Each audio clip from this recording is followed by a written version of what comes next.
Wouldn't it be nice if you could see where that scam email came from? If you could plot a scammer's location on a map along with their victims and then go after them?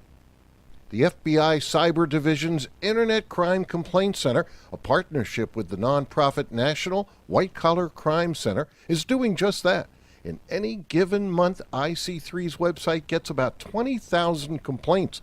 Agents and analysts wade through them to find patterns and trends and then go after the scammers by sending the investigative leads to law enforcement agencies or FBI field offices.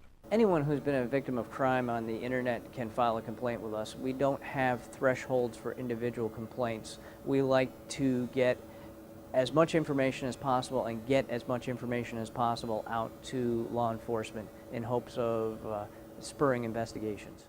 The FBI Cyber Division investigates the whole spectrum of internet crimes, from auction fraud to international threats targeting the U.S. infrastructure.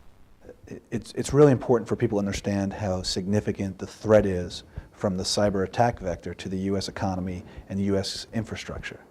There are many foreigners, organized crime groups that are looking to target the U.S. financial infrastructure because the business of the United States is done on the internet.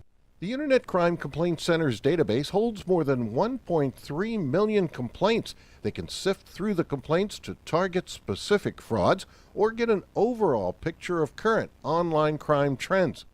This would be all kinds of cyber fraud, all kinds of schemes, and these are just dots, but they represent the information that go with them that we can use to determine trends, determine loss amounts, to determine where we should be focusing our efforts in the fight against cybercrime. To avoid scammers' traps, follow your instincts. Don't click on links or open attachments in unsolicited email, and guard your personal information.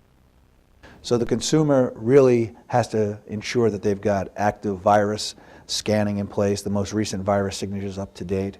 They've got to have a firewall that monitors the connections between their computer and other computers, and they really have to monitor that and be on top of what the threats are and ensure that they're protecting themselves to the greatest extent possible.